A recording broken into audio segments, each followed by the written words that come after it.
Hello, friends. Our today's topic is integration of ICT in teaching and learning. It's a second unit start of first section. It includes the three different words. The first one, integration, second one, ICT, and third one, teaching and learning. Sometimes we talk about it's a teaching learning process. So you commonly use both the terms. ICT, as we already know, information communication technology, with three basic things जो हमारी ICT का part है: preservation of the knowledge, transmission of knowledge, advancement of knowledge. Now we integrate these three things with teaching learning process. The question generates how. अब ICT का मकसद इन तीनों cases में है टू डेवलप द करिकुलम. अभी curriculum जो होता है वो सिलेबस से कुछ ज़्यादा या कुछ अलग तरह का होता है. सिलेबस जो होता है वो कोई भी बोर्ड, यूनिवर्सिटी और अथॉरिटी आपको देता है, और एज अ टीचर हमें उस सिलेबस से एक करिकुलम को डिज़ाइन करना होता है. जो एक टीचर की फ्रीडम होती है वो कैसे अपने करिकुलम को डिज़ाइन करना चाहता है. उसके कुछ प्रिंसिपल्स होते हैं, वो हायर एजुकेशन में, हायर क्लासेस में आप पढ़ते हैं. But for the current one, एक छोटा सा एग्जांपल है.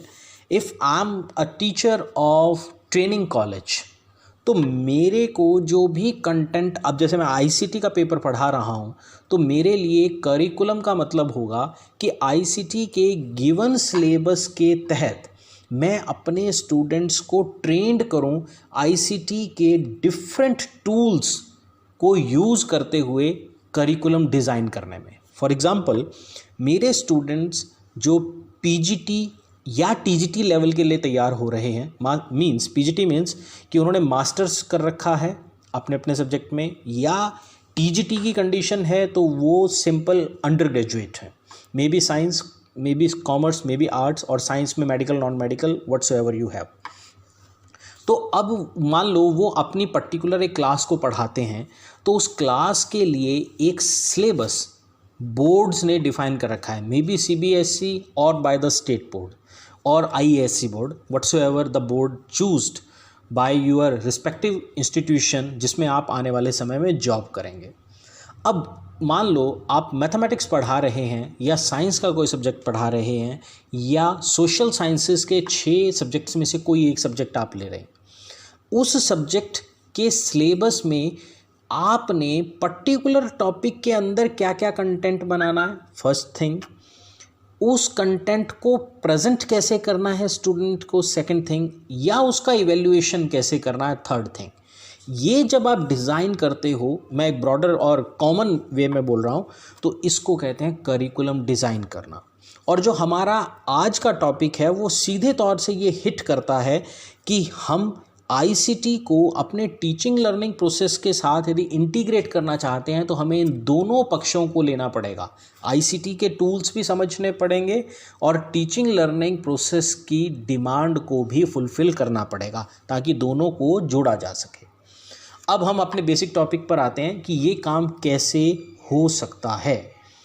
जनरली हमारे 3 लेवल होते हैं जब हम क्लासरूम में पढ़ाने के लिए जाते हैं. The first one is a memory level, second one understanding level, और last and most important is reflective level.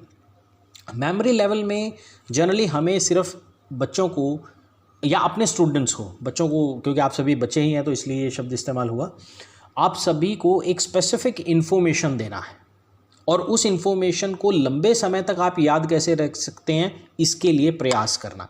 उसके लिए डिफरेंट टाइप के modes, different example, different symbols आपको दी जाती हैं.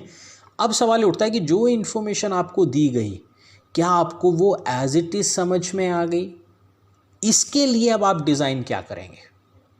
आपके पास कौन सा वो मैकेनिज़्म है, कौन सा वो एग्जाम्पल है, या कौन सी वो टूल है जिससे आप उनकी अंडरस्टैंडिंग उस लेवल पर ला सकें जिस लेवल पे आप चाहते हैं. लाइक जनरली हम जब पेपर लेते हैं तो पेपर लेते वक्त हमारे पास इन हायर एजुकेशन हम सीआरटी और एनआरटी बनाते हैं. हम कुछ चीज़ें क्राइटेरिया बेस्ड रखते हैं, कुछ चीज़ें नॉर्म बेस्ड रखते हैं। तो ये आपने डिसाइड करना है कि आपने उनको मास्टरी लेवल तक ले जाना है या जस्ट उनको डिविजन्स के गैप पे डाल देना है कि आपने जस्ट पास कर लिया, जस्ट पेपर को अटेम्प्ट कर लिया and so on. It is up to the classroom situation. And the last one is a reflective level. It is a most difficult level, means कि आपने उसको समझकर जो भी इंफॉर्मेशन आपको दी गई है, ना केवल वो आपको याद है बट वो आपको समझ में भी आ गई है, आपके बिहेवियर का पार्ट है वो। आप उस इंफॉर्मेशन से क्या कुछ नया इजाद कर सकते हो जो अपने आप में यूनिक हो, दैट कॉल्ड्स रिफ्लेक्टिव लेवल। तो हमें इस लेवल तक अपनी टीचिंग को ले जाना होता है। अब सवाल यह है कि इन तीनों लेवल्स में आईसीटी कैसे हेल्पफुल रहेगा। तो जनरली एक पैटर्न रहता है, हमें 3 मेजरली काम करने होते हैं इन सब चीज़ों के लिए ताकि हम इंटीग्रेशन को बिठा सकें। द फर्स्ट वन इज़ हमें आईसीटी टूल्स की लिस्ट बनानी होती है।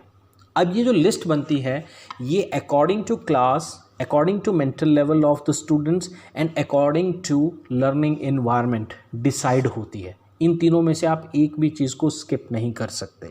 दूसरा, आपको क्लासरूम को मैनेज करने की ट्रेनिंग देना दूसरा एस्पेक्ट रहता है। And the last one is आपको टीचिंग लर्निंग प्रोसेस को मैनेज करना पड़ता है। आई रिपीट द 3 थिंग्स जो मोस्ट इंपॉर्टेंट हैं। द फर्स्ट वन, अगेन आपको आईसीटी टूल्स को डिसाइड करना होता है, सेलेक्ट करना होता है। ये डिपेंड करते हैं आप किस क्लास में हैं, आपके बच्चों का मेंटल लेवल क्या है और आपकी लर्निंग कंडीशन क्या है या लर्निंग एनवायरनमेंट्स कैसे हैं। दूसरा, आपको क्लासरूम मैनेजमेंट को स्टडी करना होता है, डिस्कस करना होता है या उसको ध्यान में रखना होता है। आफ्टर दैट आपको जो टीचिंग लर्निंग प्रोसेस है उसको प्रॉपरली मैनेज करना पड़ता है। यदि आप उसको प्रॉपरली नहीं समझ पा रहे हैं कि हम एग्जैक्टली बच्चों से चाहते क्या हैं, हम कैसा टीचिंग लर्निंग प्रोसेस बनाना चाहते हैं, तब तक हम कुछ नहीं कर सकते। अब आईसीटी के टूल्स की जहाँ तक बात है तो जनरली हम उसके बीच में नए ट्रेंड्स को ध्यान में रखते हुए ये बात ध्यान रखते हैं कि हमारी इन्फॉर्मेशन कितनी ऑथेंटिक है, उसका सोर्स क्या है और वो कंप्लीट अपने आप में है या नहीं। ये डिसाइड करते हैं आपके आईसीटी के टूल्स। या इसके साथ साथ एक चीज़ और मैटर करती है एंड दैट थिंग इज़ कि आपको मनी, एनर्जी एंड पावर कितनी यूज़ करनी है। आई रिपीट द वर्ड्स, आपको मनी, एनर्जी एंड पावर कितनी यूज़ करनी है। कि ऐसा तो नहीं कि आप एक इन्फॉर्मेशन के लिए बहुत सारा टाइम स्पेंड कर रहे हैं, बहुत ज़्यादा ताकत आपकी लग रही है। ताकत का मतलब कई बार सिर्फ शारीरिक ताकत से नहीं होता, मेंटल हैरासमेंट से भी होता है कि आपको एक इन्फॉर्मेशन चाहिए थी, जब चाहिए थी तब तो मिली नहीं, बहुत लंबे समय के बाद आपको वापस मिली, जिससे आप मेंटली फटीग हो गए। एंड लास्ट वन इज़ आपका पैसा कितना कंज्यूम हो रहा है। आपको इन तीनों को सेफ रखते हुए आईसीटी का टूल डिसाइड करना चाहिए। आफ्टर दैट जब आप अपनी क्लासरूम को मैनेज करने के लिए जा रहे हैं तो वहाँ पर आपको कुछ गोल्स को सेट करना पड़ेगा। And the goals are more time for learning, it is a first goal. Generally हमने ये देखा है कि क्लासरूम्स में टीचर की इन्वॉल्वमेंट ज़्यादा रहती है। फ्लेंडर इंटरेक्शन में यदि आप आने वाले समय में डिस्कस करेंगे कि फ्लेंडर इंटरेक्शन क्या होती है। फ्लेंडर ने 10 पॉइंट्स दिए थे। अब एक छोटा सा एग्जांपल है यहाँ पे कि 10 लेवल्स हैं, उसमें 7 लेवल टीचर के लिए होते हैं, 2 स्टूडेंट के लिए होते हैं और 1 साइलेंस के लिए होता है।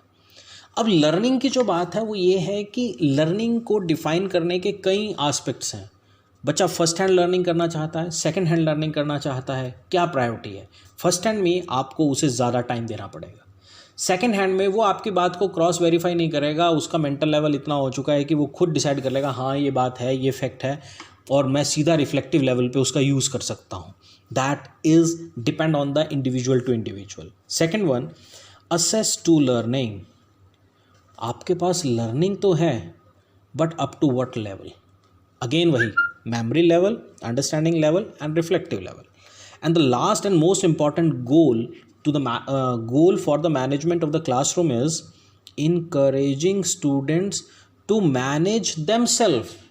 उनको इतना तैयार करो कि वो खुद अपने लिए लर्निंग एनवायरनमेंट ना केवल बनाएं बल्कि इंटरनली इतने मोटिवेटेड हों कि यदि सिचुएशन उनसे एडवर्स हैं तो वो उनको बाईपास कर सकें, उनसे कोप अप होके आ सकें या उन सिचुएशंस को अपने लेवल पे हैंडल कर सकें। यदि वो ये करने में सक्सेसफुल हो जाते हैं तो उस कंडीशन में हमारे स्टूडेंट्स क्लासरूम मैनेजमेंट सीख जाएंगे। अब सवाल ये होता है, जो हमारा तीसरा पॉइंट था वो ये था कि मैनेजिंग टीचिंग लर्निंग प्रोसेस, इसके लिए बेसिकली 4 स्टेप्स होते हैं।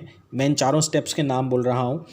Planning the teaching, organise the teaching, leading the teaching and last and very important is evaluating teaching. One by one. Planning the teaching. मुझे क्लासरूम में पढ़ाने के लिए जाना है। जनरली 40 मिनट की एक क्लास होती है, may be in the school और इन द कॉलेज समवेयर। जो रिसर्च इंस्टीट्यूशंस होते हैं वहाँ पर जनरली टाइम लिमिट नहीं रखा जाता, बट एक सिस्टम को चलाने के लिए 50 मिनट 1 घंटे तक की क्लास जनरली हो सकती है। अब सवाल ये है कि उस फिक्स टाइम इंटरवल में हम क्या बच्चों को देने वाले हैं। जैसे कि आने वाले समय में, क्योंकि आप बीएड के अभी 2nd सेमेस्टर में हैं, 3rd सेमेस्टर में आप लोग रियल टीचिंग के लिए स्कूल्स में जाएंगे और उससे पहले आपके माइक्रो और मेगा लेसन प्लान्स होंगे जिसमें आपको ये सिखाया जाएगा कि टीचिंग की प्लानिंग क्या होती है। मतलब आज मैं एक टॉपिक पढ़ाने के लिए जा रहा हूँ, उस टॉपिक को पढ़ाने से पहले मुझे एक लेसन प्लान बनाना होता और उस लेसन प्लान में बहुत सारे स्टेप्स होते हैं। स्टेप्स मीन्स मैं किस ऑब्जेक्टिव को लेके क्लासरूम में गया 40 मिनट के लिए, not for the complete unit, not for the complete year, for 40 minute class या जितना भी फिक्स इंटरवल है क्लास का। ऑब्जेक्टिव क्या थे, मैं टीचिंग एड कौन सी लेके जाने वाला हूँ, मैं बच्चों से क्या सवाल पूछने वाला हूँ, उनके एक्सपेक्टेड आंसर क्या होंगे। समटाइम्स एक ब्रिलियंट लेवल की अंडरस्टैंडिंग के लिए ये बहुत ज़रूरी है कि आप पहले से एज्यूम करके चलें कि आपके बच्चों का मेंटल लेवल यहाँ होगा, वो उनके रिस्पॉन्सेस से पता लग जाता है। आप अपने टॉपिक को पढ़ाते टाइम किस किस मेथड का इस्तेमाल करने वाले हैं, आप उसको पढ़ाते टाइम किन एग्जाम्पल्स को कोट करने वाले हैं, या आप उसके लिए किस टीचिंग एड को as a perfect simulation use करने वाले हैं, किस साइकोलॉजिकल प्रिंसिपल को ध्यान में रखने वाले हैं, ब्लैक बोर्ड का यूज़ आप कैसे करने वाले हैं, आप बच्चों से बीच बीच में क्या क्या सवाल पूछेंगे, आप उन्हें होमवर्क क्या देने वाले हैं, यहाँ तक कि कंप्लीट प्लानिंग आपकी होनी चाहिए। और मैं तो एक बात और कहता हूँ कि व्हेन वी प्लान समथिंग, ये थोड़ा सा टेक्सोनॉमी बेस्ड हो गया कि क्लासरूम में जाने से पहले मैं बिहेवियरल ऑब्जेक्टिव को डिसाइड करके जाऊँ। Generally we use the 4 behavioural objective in our teaching one. First one knowledge, second one understanding, third one application and the last one is called skill. Means कि मेरे आज के 40 मिनट के presentation में knowledge content कितना था, that is a first thing. Second thing, understanding के लिए मैंने अपने क्लासरूम में क्या एक्टिविटी किया ताकि बच्चों को वो अंडरस्टैंड हो जाए। जनरली एक किताब को देख के पढ़ना या कोई इन्फॉर्मेशन देना, वो नॉलेज के अंदर आएगा या अंडरस्टैंडिंग में आएगा, ये जनरली एक डिबेट का इशू रहता है और इस पर हमें बड़ा फोकस्ड रहना चाहिए। थर्ड वन, जो नॉलेज मैं बच्चों को दे रहा हूँ उसका एप्लीकेशन पोर्शन क्या है, that is very important. And the last one is, क्या उस टॉपिक से उसके अंदर कोई स्किल जनरेट हुई। जब मैं इस तरह की चीज़ों को बात करता हूँ, that is called my planning of teaching. The second one, organising my teaching. Organising means कि मेरा लर्निंग एनवायरनमेंट कैसा था। टीचिंग लर्निंग प्रोसेस में मैंने किस से क्या काम करवाना है, कितना करवाना है और कैसे करवाना है, ये एक्सपीरियंस से भी आता है। यदि आप ओल्ड लिटरेचर को पढ़ेंगे, अच्छे टीचर्स के एक्सपीरियंसेस को सुनेंगे तो आपको इसमें बहुत हेल्प मिलती है कि आपने अपनी क्लास में डेमोस्ट्रेशन देना है तो कैसे देना है, लेक्चर देना है तो उसको कितने इफ़ेक्टिव वे से देना है, या other methods whatsoever you use, that's important. Leading teaching, देखिए एक बात मान के चलिए, टीचर क्लासरूम का लीडर होता है।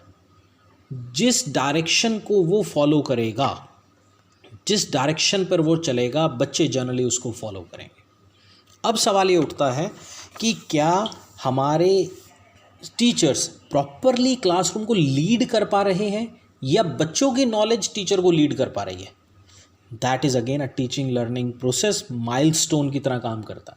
यहाँ पर मैं थोड़ा सा इत्तेफाक नहीं रखता। जनरली आजकल जो अप्रोच ऑफ टीचिंग चल रही है वो स्टूडेंट सेंटर्ड चल रही है, बट स्टूडेंट सेंटर्ड अप्रोच में भी टीचर को ही लीड करना पड़ेगा। That is important. हाँ, एक बात बिल्कुल वैलिड है कि स्टूडेंट्स के दिए हुए आइडियाज़ को प्रमोट करना चाहिए इन द क्लास, क्योंकि वो जो एक आइडिया अपना लेके आता है और यदि वो सीरियसली क्लासरूम के लर्निंग एनवायरनमेंट को, टीचिंग लर्निंग प्रोसेस को अपग्रेड करना चाहता है, तो वो एक्सपीरियंस बेस्ड होगा, ना कि टीचिंग को डिस्टर्ब करने वाला होगा। तो यदि वो इस तरह के अप्रोच में है कि हमें क्लासरूम के लेवल को इंक्रीज़ करना है, टीचिंग की कैपेसिटी को इंक्रीज़ करना है, तो वहाँ पर लीडर की भूमिका स्टूडेंट की हो सकती है। And the last one is an evaluation part. Evaluation is very important.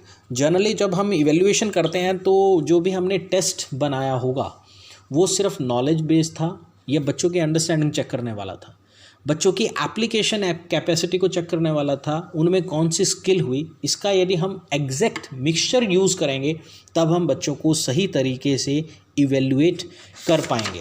और जैसा कि पहले कहा गया था कि यदि हम इंटीग्रेट करना चाहते हैं टीचिंग एंड लर्निंग प्रोसेस को आईसीटी के साथ, तो हमें इन पॉइंट्स को हमेशा याद रखना चाहिए। आई रिपीट अगेन, मैं दोबारा पढ़ देता हूँ कि आईसीटी के कौन से पॉइंट हैं, टीचिंग लर्निंग के कौन से पॉइंट्स हैं, ताकि हम उन्हें इंटीग्रेट करके इकट्ठा यूज़ करेंगे तो रिजल्ट्स हमें बहुत अच्छे मिलेंगे। In the field of ICT हमें आईसीटी के टूल्स के बारे में पता होना चाहिए। सेकेंड वन, हमें क्लासरूम को मैनेज करना आना चाहिए। And the last one is teaching learning process को हमें मैनेज करना आना चाहिए। और इनके भी आगे फर्दर गोल्स को डिस्कस किया गया था। आईसीटी टूल्स की जब मैं बात करता हूँ तो डिफरेंट प्लेटफॉर्म्स पता होने चाहिए जिससे हम उस काम को कर सकें। आफ्टर दैट यदि हम goals of management of classroom कहें तो हमें लर्निंग के टाइमिंग को इंक्रीज़ करना पड़ेगा, हमें बच्चों की असेसिबिलिटी को बढ़ाना पड़ेगा और बच्चों को मोटिवेट करना पड़ेगा, इनकरेज करना पड़ेगा कि वो चीज़ों को खुद मैनेज करना सीख जाएं। And the last one is teaching learning process के अंदर यदि हम प्लानिंग करके जाते हैं, ऑर्गेनाइजिंग टीचिंग की बात करते हैं, टीचिंग को लीड करते हैं, and the last one is यदि हम उसे प्रॉपरली इवेल्युएट करते हैं, तो integration of ICT in teaching learning process बहुत ही फ्रूटफुल रहेगी, ब्लेंडेड फॉर्म में रहेगी। रिजल्ट्स वो होंगे जो आपने पहले से सोचे थे। Thank you very much for this presentation.